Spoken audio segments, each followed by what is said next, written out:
Welcome into the big 1-2 here on 365 Sports. Paul Catalina, JD Bickel. We're brought to you by Shorty's Pizza Shack. Look, if you're in Waco, Oklahoma fans, you're coming out of Waco over the weekend, got an 11 o'clock kick. You're going to be hungry after the game. Here, I'm telling you where you're going to go right now. You're going to go to Shorty's Pizza Shack at 12th and Bagby. Don't look at me like that. I'm telling you right now, that's what you're going to do. You're going to order a couple of large pizzas. You're going to get some wings, preferably with a Sikkim sauce, some frosty beverages, and you're going to talk about whatever happened in the game, good or bad for you. Baylor fans already know to go there, and they're probably going to be there. You'll be able to, meet each other in a social setting that befits a college football game. Courteous Baylor fans, the ones that you're going to want to be around and talk about ball, like the informed Baylor fans that watch this show, Yes. preferably, right? It's like a salon. It's a what? A salon. A salon? A salon. Like a salon? Yeah, a salon. I was trying to sound, not rusticated. Like salon because they like talk? Because it's just, where you're going to have the highest level discussion of college football while you drink beer and Boone's Farm. I've been and going eat to the chicken wrong wings salon and pizza. my whole life, it sounds Yeah. like. I need to go to a different salon. Yeah, a salon. See, back in the day, a salon was not something that you went and got your hair done in. It was somewhere where you went to discuss the issues of the day. Huh. Yeah. Like a forum of sorts. Yes. Okay. Yeah. Shorty's Pizza Shack, salon. Yeah, a salon. Yeah, where you sat and talked with guys in wigs and stuff like that. Handshake emoji. Yeah, exactly. That's what you did. That's what Shorty's Pizza Shack can be for you, if you make it that way. Or you just go have some pizza and chill out and talk about the game. Yeah. Good riddance. Yeah, exactly. Whatever you need to do. It's a fantastic place with fantastic people and fantastic specials. And go there after the game on Saturday. Wild week in the Big 12, JD. I think, again, we'll talk about Joey McGuire in the next segment and the new coaching hire there and what that means for Texas Tech. But in the first segment, we got to start and end with Chandler Morris here. Mm-hmm. I mean, that game that he played, and I said this on our post-game show, we can get in the weeds about game plan and execution and all these things. That's all in the Venn diagram of why Baylor, who had no business losing to TCU, lost. It's all there. But the biggest thing that was the difference in that game, and the biggest thing I think people in Big 12 are talking about this week, was Chandler Morris and the game he played. First start, first time anybody's ever seen him play football, was absolutely unbelievable. And that's the second time we've seen that in the Big 12 this year with Caleb Williams. That's who Baylor has this week. But Chandler Morris has fans in Fort Worth going, wait a minute now, hold on. Who knew about this? But he was in Oklahoma for a reason. Right. And, he almost didn't get out of Oklahoma. Lincoln Riley tried to block his transfer, and after that game, I tried to block his transfer too and try to keep him in school. And so I think there was a couple things that benefited him. You can kind of go, like you said, get in the weeds about the backup quarterback syndrome, and Baylor didn't have any tape on him. But all things considered, Chandler Morris, when the cards were against him, essentially, tough week, emotionally draining, your coach got fired, I'll put in quotes, they mutually parted ways. He was a gamer to the highest level, and he was doing things that Max Duggan's not able to do. Like, Max Duggan can create. He's a tough runner. He's gritty. He's got a lot of heart. I'm a Max Duggan fan. But the things that Chandler Morris did to extend plays and some of the throws he made, he looked like a seasoned veteran out there. Like he'd been the starter his whole life. Yeah, and I don't know if Gary Patterson's still the head coach if Chandler Morris starts. Yeah. He might have not given way. He might have maybe said, go out there, Max, and tough it out. I don't know. These are all just hypotheticals to me. And according to Spencer and Tim Brando, they thought that it wasn't going to be Chandler Morris, that it would be Sam Jackson instead of Max Duggan if Max didn't go, which might have been a little gamesmanship on Jerry Kill and Doug Meacham's part, but the best called game that Doug Meacham has had all year, the best executed game that Doug Meacham has had all year, and the worst executed game for Baylor all the way around, because, again, they had no business losing to that TCU team. They were head and shoulders above going in, but there are certain teams that you just don't do well against, and for the last decade, save for a couple of close wins, one that was 61-58 and one a 4 overtime back and forth thriller, Baylor's lost to TCU and gotten whooped a few times in it and just did not look good, even though they had a chance to win this game, did not look good and up to what they've been the last month. I mean, it was absolutely the tale of two teams that was just the perfect storm. A quarterback Baylor had never seen before, hadn't prepared for, wouldn't have been able to prepare for because they're guessing who the starting quarterback's going to be in the first place. Then you have Baylor, who has everything on the line. They have Oklahoma next week, murmurs of college game day. Like, it feels like Baylor is back to the 2019 version of what they were. And then you have TCU, whose head coach got fired, and they're just playing probably as free as can be. I mean, a team with really nothing to lose right now in terms of where they're standing in the Big 12 Conference. And they looked like it in this game. I mean, they played free. They made plays in timely moments. And Baylor, when it came to the moment of truth, really kind of crumpled and fainted, which isn't, I don't think, characteristic of Dave Aranda teams. But I think they're still sort of instilling what they want to be long-term, what they will be long-term. But no, this was the perfect storm, and Baylor obviously coming up short and not preparing how they need to prepare. Yeah, and what we kind of get more into the X's and O's of Baylor and Oklahoma and Chalk Talk, so we'll kind of leave that for then because that's really what this game's going to come down to is those things and those matchups that you break down very well in Chalk Talk. Around the rest of the Big 12, Sunflower Showdown, Kansas State rolls over Kansas. I know it's Kansas. I like the way Kansas State's looking lately, though. They look like they know what they're doing within themselves. And they're playing their game. They're playing Chris Kleiman football, and that's how they're going to beat teams down the stretches. Just being absolutely themselves and being able to be healthy and do that. It's boring sometimes. You look at it, it's boring, it's straightforward. They're going to run the ball at you. They're going to run a little bit of play action. They're going to play good defense. They're going to try to make plays on special teams. It's not flashy. They don't have some kind of big, wide-open offense or some crazy defense that blitzes from all angles. They're just pretty straightforward, but that's, I think, how they've been able to, kind of win here more than they've lost in the last few weeks. Yeah, I mean, it seems like for the last, 15, 20 years, these Kansas State teams are built the same. It's just rinse and repeat the same formula. They recruit and they get their guys. It's not all the 5 stars or the 4 stars, but 3-star kids that are strong, that are gritty, and want to come play for Kansas State and wear that purple power cat, like you like to call it. And I think really you can just look at the tail of the tape in the running game. 242 yards rushing. Again, I get it's Kansas. Held them under 100 yards, and that's what they want to do. They want to run the ball and play good defense, and they've continued to do that effectively now for at least 2 weeks in a row. Nebraska could learn something from Kansas State. So Kansas State lost their legendary coach. He retired one time, the first time, and he said, "That's it for me. I've done enough."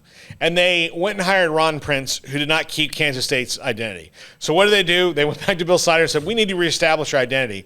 So then when Bill Snyder retired the second time, who can keep that identity of what Kansas State is? That's Chris Kleiman. I think that's why they keep rolling on. Nebraska, they're keeping Scott Frost, and that's probably good, but they need to, whatever they make coaching decision-wise in the future, make sure you establish an identity. That's who you are, and keep with that, and don't be able to morph with the time, sure, but make sure you know who you are and be self-aware when you make coaching hires. I think it's a big problem. I think most schools, we want to be them. Well, you're not them. You're you. Figure out what makes you you. And to a degree, I think that's why the TCU and Texas Tech jobs have been such interesting talking points in the Big 12 is those are two teams that are really kind of looking for their identity right now. And you think about TCU, find someone who's going to be great on the defensive side of things, and they want to go on offense, so that's fine. We'll see how that works out for them. But two schools that really are lacking identity and are struggling to find the right hire for identity, but like you said, Chris Kleiman is that in spades for Kansas State, and they've reaped the benefits of that. Yeah. Oklahoma State rolls over West Virginia. Their defense just crushed them over and over and again, and the offense has been so consistent week after week with Oklahoma State and not being flashy. They're not what Oklahoma State was, even when they had Brandon Whedon. I mean, they're not that offense anymore, but they are a team that is consistent. They just swallow you up on defense. They don't let you do anything, choke you out, so to speak, and then move on. That's what they do. They just choke you out and move on to the next one. Absolutely, and they've continued. I mean, I was impressed they were able to continue their mojo, if you will, because West Virginia, I was on the fence about how this game would go. Would we see good Jarrett Doege? Would we see bad Jarrett Doege? You go to Morgantown. Funny things happen on those country roads, Paul. You never know exactly what you're going to get when you show up and play in Morgantown. And so for Oklahoma State, defense traveled, running game traveled. I know Jalen Warren didn't have 100 yards rushing, but they were able to impose their will. Spencer Sanders played, for the most part, a mistake-ish free game. I know he had the one interception, but good enough to win. And so for Oklahoma State, you got to be really pleased that your team continues to find a way to grind out wins when there's, truthfully, a pretty good shot at them dropping that one in Morgantown. It would have been very easy for them to walk into West Virginia and kind of sleepwalk. Yeah, absolutely. Now, Texas falls to Iowa State. Iowa State wakes back up. I think that was a big thing for Iowa State as they head down the stretch and, of their schedule, trying to reestablish their season and be what they thought they were going to be. They physically mauled Texas. Texas looked like it had nothing in the second half. Again, that's the 4th straight loss for Texas. Steve Sarkisian's got a lot more work than I think a lot of fans realized at Texas. I think most people who knew the situation knew he was going to have a lot of work to do. He's got a little bit of talent. He doesn't have a lot of depth yet, but they've got things they've got to work out. He's moved Joshua Moore out the door. I'm saying that. I don't know anything, but look, they had an altercation in practice. They lost a game. Joshua Moore's in the transfer portal. That to me is a coach saying, maybe let's move on. But they've moved Joshua Moore out the door in the transfer portal. He's going to probably do that with a couple other people, or they'll just leave and he'll get his guys in there. And that will change the culture at Texas, which is the biggest problem they have. But I don't want to take away from Iowa State physically dominating that game and really putting their stamp on that win in Ames, rolling 30-7. While the game was close for a little while, but really Iowa State, you could just see it the whole time. They were better than Texas. Yeah, I think both teams really had their culture accentuated in this game because Matt Campbell has been building for a long time there in Ames, has got his guys in there, high character, high integrity, high effort kind of players on his team, and that continued to show itself in this game. They have that entity. For Texas, they're going to need to be a little bit of a cleansing there. And I think we say that with different coaches every single time they show up in Austin, but for Steve Sarkisian, Joshua Moore is a prime example. Get your cancerous players out, get your culture guys in, and they're going to kind of have to take their lumps for the rest of the year because it looks like at this point, Texas is sort of starting to come apart at the seams, guys starting to pack it in, you got guys transferring out. So we'll see how they finish the rest of the way, but I mean, it's still up in the air if Texas is going to make a bowl. I think they will, but I mean, they still have the work cut out for them to try and get bowl eligible. They have Kansas this week, get a win that makes you 5-5. Then you have West Virginia and Kansas State to end out the year. Tricky. But those are both games that they could lose. Yep. I mean, they're both games that they could lose. And so they've got to win this week. I mean, you can't if they don't win this week, they're not making a bowl. Oh, no. Because that means they've kind of packed it in. Kansas has got more problems. They've had their little moment in the sun, that wonderful first half they had against Oklahoma. But now, I mean, let's be real about what's going on. And yeah, Texas has got some issues. When we come back, coaching carousel, one spot's taken up. Joey McGuire at Texas Tech now leaves Baylor on his way to Lubbock. It's a loss for the Bears and a gain for the Red Raiders. We'll talk about that, plus some other key matchups from this week. This is the big one, too, on 365 Sports.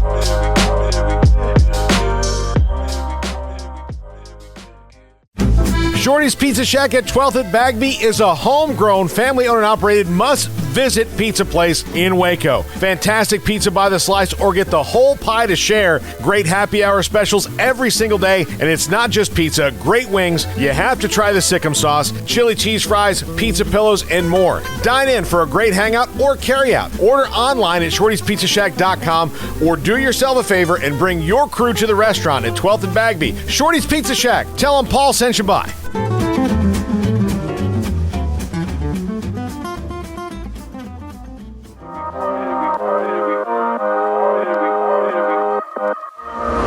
Welcome back to the Big 1-2 here on 365 Sports. Paul Catalina, JD Piquel with you here from our 365 Sports studios in Waco.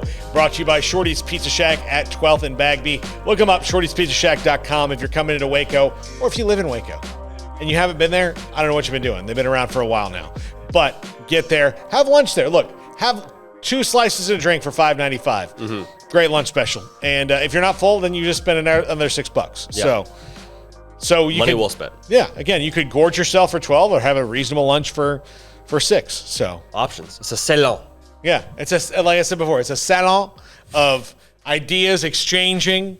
It's a high quality place. Love it. I do feel that Kyle and Ted are going to be like, you're really, really selling us high here. But I mean, we just bring the horses there. That's not the expression, but they're going to. Yeah, I get it. Say you lead a horse to water, can't make it drink. They have to help the horses drink and make them come back. Look, I guarantee you. Look, if they had cornhole back in the 1700s in the salons during the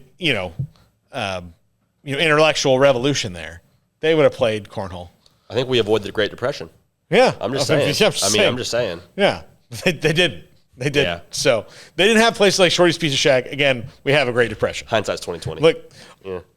Nobody's done any, studious work on that, but you can't say one did not affect the other. To the football.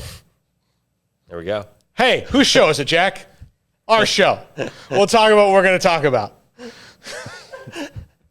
Anyway, Joey McGuire, and here I do what Jack says.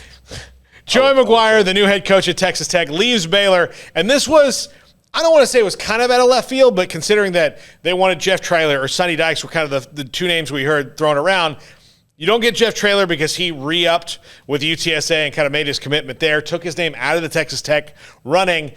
I love this hire because I like Joey McGuire, know him well from his time here.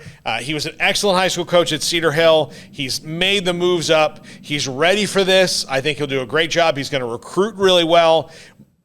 But when you think about it, not so much out of left field. If Jeff Traylor was your first choice and you can't just get Jeff Traylor, who's a coach who's cut from the same cloth? Well, one of Jeff Traylor's best friends, Joey McGuire, very much cut from the same cloth and a guy who can really rally emotions or rally the troops there in Lubbock. People that don't know about Joey McGuire and what he is about, what he cares about, what he brings to the table, they're going to say, okay, so you hired a guy who's never been a coordinator before, never been a head coach before at the college level. And so for those kinds of people, I would say take a closer look, do your research, because we're privileged to be close enough to the Joey McGuire show, if you will.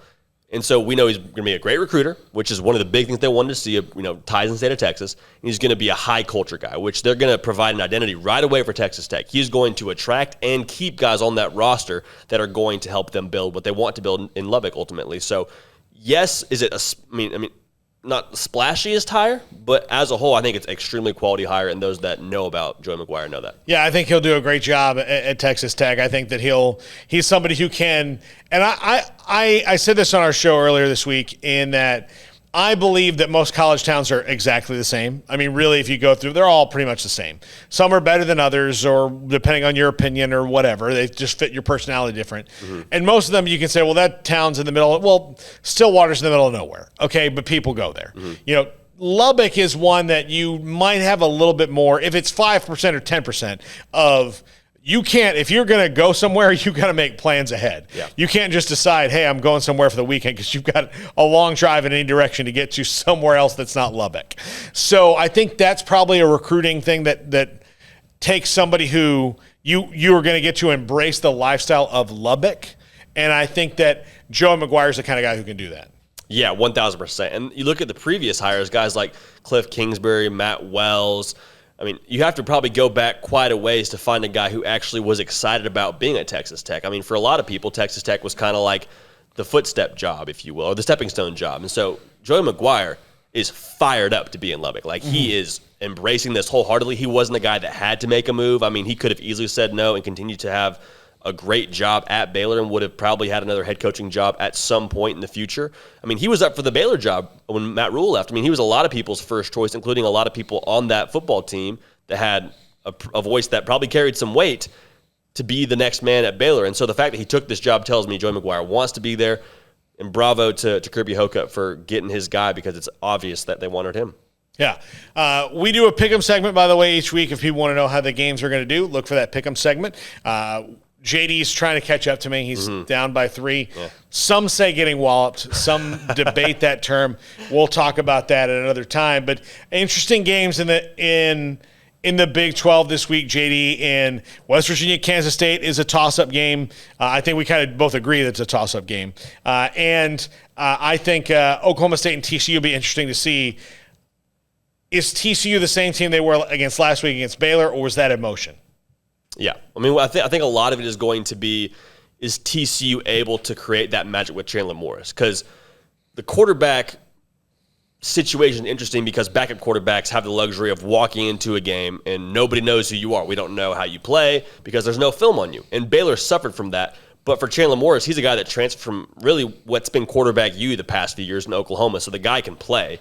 It's a matter of, can he recreate that, and can he step into a system that is going to cater to him? I think Doug Meacham's got to be able to call the offense for Chandler Morris and be able to mold it to him like he did this previous week. So TCU is going to be an interesting game to watch against Oklahoma State because Oklahoma State at home is a force, especially with that defense. Yeah, absolutely. Now, a little bit on Oklahoma and Baylor before we jump into Chalk Talk. This is a huge one in the Big 12, JD. I've said that throughout the show. It's a huge one. It's a little bigger for Baylor than it is for Oklahoma because Baylor needs to win this so that they can keep their conference championship hopes alive. But Oklahoma still has a mulligan or so to give because they're undefeated right now and nobody's got them. But I think this is a pretty even matchup when you look at it, all things considered going in. I would not have said that at the beginning of the year knowing what we knew about Baylor going in, but offensive line-wise, Baylor can compete with Oklahoma. Defensive line-wise, Baylor can compete with Oklahoma. The question is, are the little things that Baylor has not been able to really fix all year going to creep up and get them against Oklahoma? And which Oklahoma team do we see? Do we see engaged Oklahoma or do we see lackadaisical Oklahoma? Yeah, from broad strokes perspective, this game to me comes down to two things. One, can Baylor get out of its own way and play mistake-free football? Because that's what it will take to beat Oklahoma. You have to play a nearly perfect game. You can't give it up on the offensive side of the football, and you can't make dumb plays on the defensive side of the football. For Oklahoma, how much did you utilize the bye week? Because we see immature teams come off a bye week, and it was like a week vacation. I mean, your head's all over the place. You're not in football playing psyche. And so for a mature Oklahoma team, they're going to come out and wheel and deal. So we'll see what they do with that bye week. I think I'll learn a lot about that locker room. I think so, too. I think it's going to be interesting to see how the fans in Waco respond. They came out, they showed out for TCU, and look what happened. But showed out for TCU, need to show out for Oklahoma, and we'll see what happens here on the Brazos River. But what Caleb Williams does compared to what Chandler Morris did to them last week is a bad matchup for Baylor and has been all year. It's one of the things on defense they've not been able to figure out an answer for, even with their great linebackers and even with a really solid secondary, which does get beat deep sometimes, but they lock down in the red zone. Just a weird matchup this week that I think bears watching. Yeah, it's going to be definitely a task for that defense to be able to stick with those receivers. I mean, I think that's one of the biggest things is can you stick with those Oklahoma receivers, especially when the plays break down. We'll talk about that in Chalk Talk in a little bit, but that's going to be an incredibly difficult task, especially for a secondary that's shown on multiple occasions that they struggle to do that, especially in the vertical passing game. Well, the people are tired of hearing us talk about Chalk Talk. It's time for Chalk Talk. So we're going to get to that segment, Chalk Talk with JD. That's next. This is the Big 1-2, 365 Sports. Life is back on, sports bettors, and BetUS has your NBA, NHL, Major League Baseball, UFC, PGA, and yes, NFL betting lines up for their 27th year and live betting on all of it. Log into BetUS.com or call 800-792-3887. That's 800-79-BETUS. BetUS for 125% bonuses with promo code SICK'EM125. Customer service pros are ready to get your phone, social, and online sports betting kickoff started now.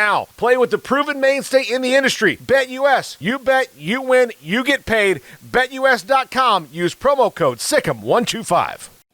Born in Waco, Brotherwell Brewing exists to serve the Central Texas community with locally crafted beer of the highest quality. They want to bring Central Texas closer to the brewing experience so everyone can enjoy well-made beer as much as they do. For 2.5 years, they've been bringing high-quality beer to Central Texas at their location on Bridge Street in East Waco. Brotherwell Brewing believes in community and bringing people together to enjoy products made in their community. So for your game day, whether it's a tailgate or at home, stop by Brotherwell Brewing for high-quality craft beer made right here in Central Texas, 400 East Bridge Street, and check them out online at brotherwell.com.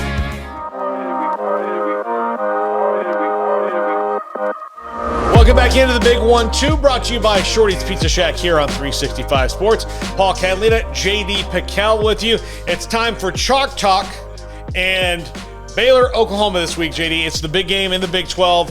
A lot of implications on the line for both teams. Oklahoma still has a mulligan. Baylor does not.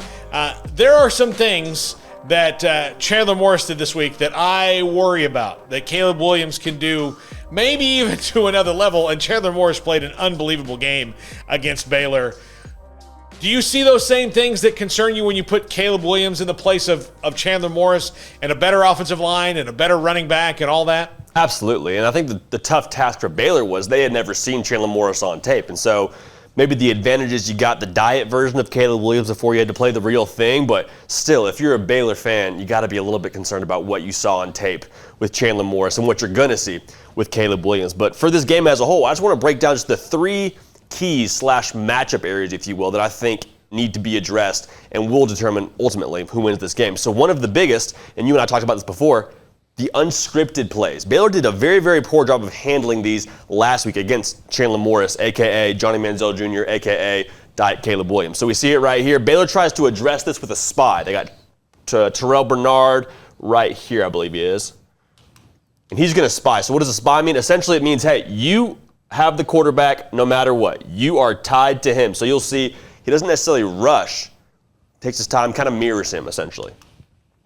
Drops out. Sorry, this is Terrell Bernard right here. That's Dylan Doyle. Bernard right here, he's mirroring him. Look, his eyes are on him. He's not rushing, chopping his feet, waiting for him to make a move. What really kills this play is you get free, but you can't make the tackle on Chandler Morris. This is where all heck breaks loose. And then once the play breaks down, the secondary does a poor job of sticking with the receivers downfield. That's going to be crucial this week because we saw TCU's got some guys. They got Quentin Johnson. He's a great talent. They got some other guys. But Oklahoma's the Monstars. You got Mario Williams. You got, Hazelwood. You got Mims. There's a cast of characters that you will have to account for when the play breaks down because it definitely will with Caleb Williams playing quarterback. So right here, rolls out, nobody's sticking with him, elevates, makes a big-time catch, first down on a 3rd and 10. Plays like that hurts you. And so we see, okay, that was a variation of what you'll see. Now here's the big dog. And he almost thrives when plays break down. So you get a little bit of a rush.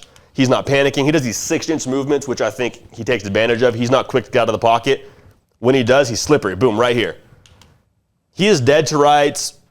Most other quarterbacks in the country, when you have 1 man loose, 1.5 man loose, he's getting off his block, that's typically a sack in most cases. Not for Caleb Williams. He escapes. He's Superman, slips through a 6-inch window, eyes downfield. And what Baylor can't have is what Texas Tech has right here. All this separation. Look how far this defensive back is from Mario Williams. That's not what you want. That's not what you want if you are Baylor. So you got to make sure you stick with receivers and make sure you get the quarterback down when you have a free chance at him. Yeah, that is a lot of end zone between the defender and the receiver right there. But that's the thing that you saw happen with Baylor this week is, play breaks down. And some of them were just great catch. Quentin Johnson made one through double coverage. It was just a great catch. Mm-hmm. So you have to do everything you can to make sure they can't make the great, fantastic circuit catches. But it is the matchup that really concerns me with this Baylor defense, which is pretty good, but got carved up against TCU. Absolutely. Absolutely. It's going to be a matter of can you stay on track? Can you stay on pace with a lot of these Oklahoma receivers? It'll be a tough task. We'll see if Baylor secondary is up to the challenge. Second key to the game for both teams is Baylor and their play action game. So first, you got to have some kind of run established to get the play action game going. But we saw last week with TCU, Gary Bohannon threw 3 touchdown passes. All 3 of those touchdowns were off of play action. This is one of them. Did a great job with the motion. So TCU's got problems on defense anyway, but we got the motion. So he's running with him. We're bumping over, bump, bump, bump. And we have 2 seams coming up right here. So we have tight end seam, tight end wheel seam. Gets lost because look at everyone play the run. He's up for the run. He's up for the run. He's starting to walk up for the run. He's up for the run. And then boom. Right here, we have an old saying in ball. It's, if he's even, you're leaving. He's even right there. No chance. You got both guys open right here. Safety's all the way back here. That's never a good picture on Sunday when you're watching film. But why are they so open? Because the running game. They got Abram Smith in a rhythm. And the defense, especially the safety, started to creep up, get a little bit greedy. That's when you come over the top for some nice little end zone shots. But that's what it's going to be for Baylor. They got to be able to create off of the run game. So the play action game will be absolutely crucial for them. And so we saw Oklahoma. They've been exposing this before. The Red River shootout was true to its title. Early in the game, Texas was firing on all cylinders. This score wouldn't last very long, but I digress. Similar play. You got the motion like you saw a play ago. He's going to rodeo. Going to fake the power right here. And look at him. He is ready to make a tackle. Look at just their eyes. Their eyes are all in the backfield. Watch them creep up. Everyone's 3 yards up from where they were. He's even. He is for sure leaving. Boom. Look at the separation. That's a whole lot of distance between Joshua Moore and this defensive secondary for Oklahoma. There is nothing that Josh Moore can do on a football field that Tyquan Thornton can't do better, especially the deep threat. So that's going to be enormous for them if they want to have a chance to win this game. Big plays, especially off of play action, will be enormous.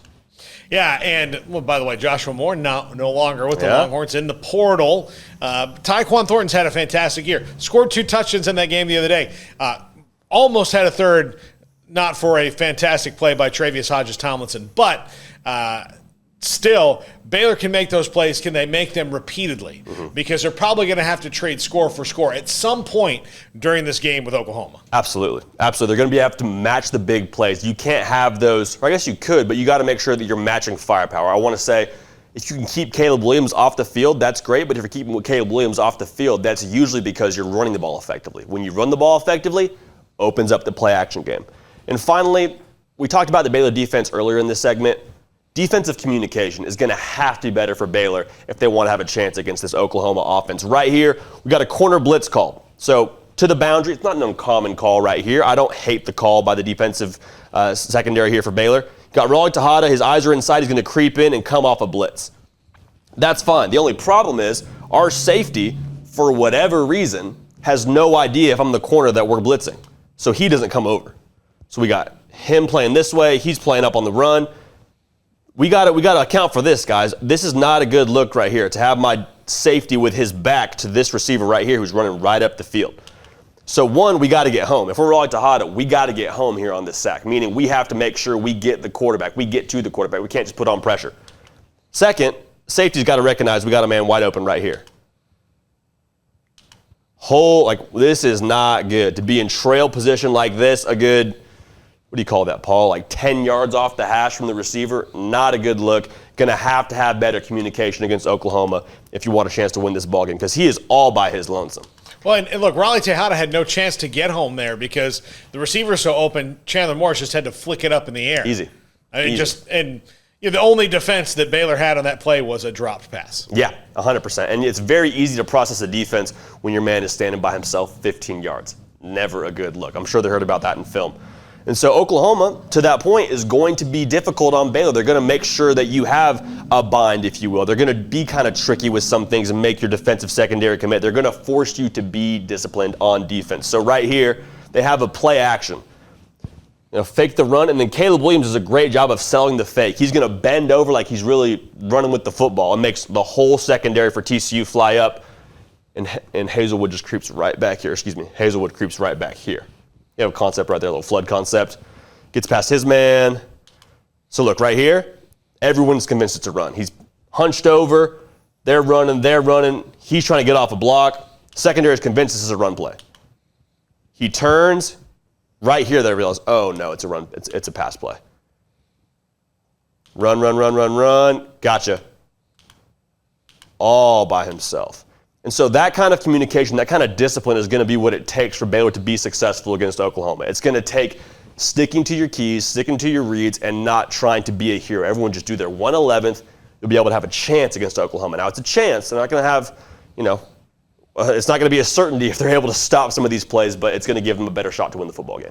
It'll be an interesting one. One team coming off a bye, one team coming off falling in straight into the trap game and not playing well and playing by far, even including Oklahoma State, what I thought was the most disappointing game of the season because they had no business losing that game last week. Oklahoma gets to regroup after a week, get a little healthy, and then come in here. Big spotlight, big noon kickoff. No offense to Fox, it's not the same as playing under the lights, but still a big spotlight, national game, a lot of attention on Baylor. Can they take that next step? It'll be interesting to see, JD, here in Waco on Saturday. All right, that's going to do it for us. Thanks to JD Bickel. Thanks to Jack McKenzie. Thanks to Armstrong Sims. Thanks to Shorty's Pizza Shack for being the fantastic sponsor of this show. We are going to do a show live from Shorty's Pizza Shack here soon, or, live on tape, whatever you call it. I can't wait. But yeah, we're going to do it from there. That way you can see how awesome it is at Shorty's Pizza Shack. Please like and subscribe. If you don't, you'll never find the right condiments at a restaurant again. Whoa. Not even Heinz ketchup? Like, hey, can we have ketchup? We're out of ketchup. No. Yeah. You have Heinz 57, we have A1. I mean, that's what's going to happen. Wow. Over and over and over again. These stakes keep ramping up every single week, and I'm like, it's on the people, obviously. The YouTube gods have spoken. I'm just relaying the message. Yeah. Sometimes you may not figure out why this stuff is happening to you. I'm telling you why it's happening. Yep. That's what I do. It's a public service for the people. Thanks for watching. Whenever you did pick us up, and again, please like and subscribe to 365 Sports or CFB with JD or both. Just do both. So easy, you can do it within 2 seconds of one another, probably even faster, depending on your finger clicking speed. That's going to do it for us. Have a great football weekend, everybody.